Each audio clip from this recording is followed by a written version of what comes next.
एक शाम प्राची टीवी पर सीरियल देख रही होती है। तभी उसकी सास वहाँ आती है।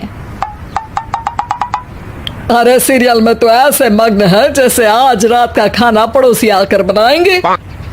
मुझे पता ही नहीं था आपने अपने बेटे की शादी पड़ोस में भी की हुई है। हैं? मतलब?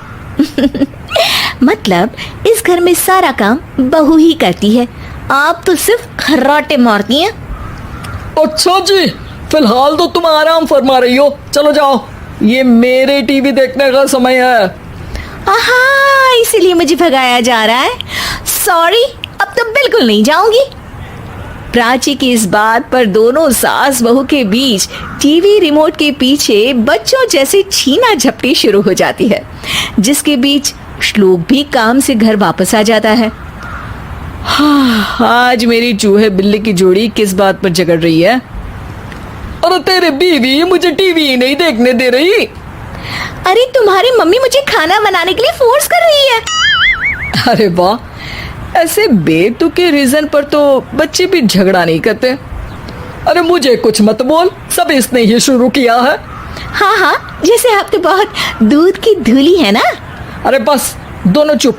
प्राची जाओ, खाने की तैयारी करो। और माँ तुम छोड़ो, तुम्हें क्या बोलूं, शांति से अपना सीरियल देखो, मुझे दोबारा लड़ने की आवाज सुनाई नहीं देनी चाहिए।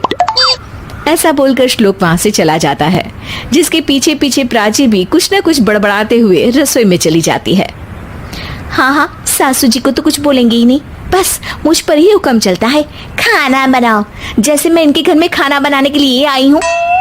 इसी तरह शाम बीतती है और रात को श्लोक और प्राची की सास खाना खाकर सोने चले जाते हैं, लेकिन प्राची गुस्से में कुछ खाए बिना काम में ही लगी रहती है। इस घर में किसी को घंटा फिक्र नहीं पड़ता, मैं खाऊं या भूखी रहूं।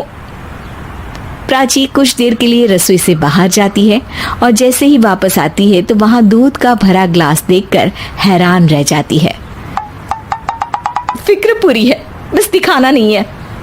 प्राची दूध पीकर सोने चली जाती है और अगली सुबह एक बार फिर सास बहू का कार्टून नेटवर्क स्टार्ट हो जाता है। ये तुमने ही किया है। अरे अजीब जबरदस्ती है, मैं बोल रही हूँ मैंने कुछ नहीं किया। दोनों ने मिलकर पूरे घर को पागल खाना बनाया हुआ है।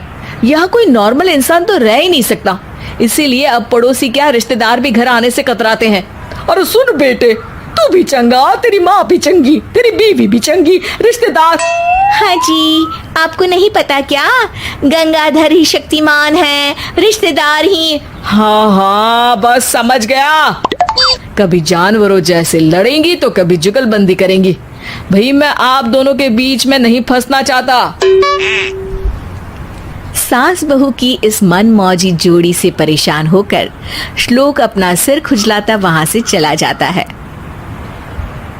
चलो अब मैं भी कीर्तन में जा रही हूँ। इस पर जैसे ही सास कमरे में अपना पर्स लेने जाती है तो वहां नाश्ते की प्लेट रखी देख मुस्कुराने लगती है और नाश्ता करके घर से बाहर निकलते हुए कुछ पैसे टेबल पर रख जाती है, जिसके कुछ देर बाद सिलेंडर वाला घर आता है। ओ मोरी मैया, मैं सिलेंडर के बारे में तो बिल्कुल भूल ही गई थी। घर खर्च के सारे पैसे भी मम्मी के पास है और श्लोक से बोला तो उल्टा 4 बात सुनाएंगे। प्राची ये सोच ही रही होती है कि अचानक उसका चेहरा चमक उठता है और वो घर में आकर इधर उधर देखने लगती है। तभी उसकी नजर टेबल पर रखे पैसों पर पड़ती है, जिन्हें वो सिलेंडर वाले को दे देती है। ये सब श्लोक देख लेता है। अच्छा बेटे, इतना बड़ा घोटाला, सबके सामने मैं तेरी दुश्मन और पीठ पीछे तेरी मेरी यारी। इस पर श्लोक एक प्लान बनाता है और शाम को सब एक साथ बैठे होने पर बोलने लगता है। माँ, तुम दोनों की बहुत लड़ाई होती है, इसलिए मैं सोच रहा हूँ कि प्राची को उसके घर छोड़ाऊं, इससे वो भी खुश रहेगी और तुम भी। अचानक श्लोक की ये बात सुनकर सास बहू शौक से उसकी तरफ देखती है। अरे ऐसे कैसे घर छोड़ाओगे, मुझे कहीं नहीं जाना। अरे तुमने बोला नहीं पर मैंने सुन लिया, तुम्हें मम्मी के साथ रहना अच्छा नहीं लगता, मुझे पता है। अरे वाह, अरे जब बहू खुद कुछ काम बोले तो वो तुझे सुनता नहीं, और अब जो इसने बोला ही नहीं वो तू समझ गया। जब उसे नहीं जाना तो फिर जबरदस्ती क्यों कर रहा है? अच्छा, फिर आपको मौसी के घर छोड़ाता हूँ, बस अब आप दोनों एक घर में एक छत के नीचे नहीं रह सकती। मैं इस टॉम एंड जेरी की जोड़ी को और नहीं झेल सकता। है? ऐसे कैसे नहीं रह सकते? तुम्हें इतनी दिक्कत है तो तुम्हारा बोरिया बिस्तर पैक कर देती हूँ, लेकिन मम्मी जी कहीं नहीं जाएंगी। बिल्कुल यही सुनना था मुझे। अगर दोनों में इतना ही प्यार है फिर हर वक्त ये लड़ाई का नाटक क्यों करती हो? देखा मैंने कैसे माँ किचन में दूध रखती है और तुम उनके लिए कमरे में नाश्ता रखती हो, और कैसे वो पहले ही तुम्हारी दिक्कत समझकर घर में पैसे रखकर बाहर जाती है। अरे भाई, इतना ड्रामा तो डेली सोप में भी नहीं होता जितना तुम दोनों ने इस घर में फैलाया हुआ है।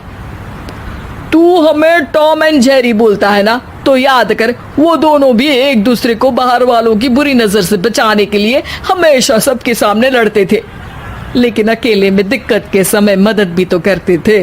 बस हमारा रिश्ता भी कुछ ऐसा ही है। और वैसे भी अगर सास बहू में तू मैं नहीं होती तो दुनिया वालों को कहानियां कैसे मिलेंगी? अगर मेरा वीडियो पसंद आया होगा तो मेरे वीडियो को लाइक करके एक प्यारा सा कमेंट कर देना और चैनल को सब्सक्राइब कर देना।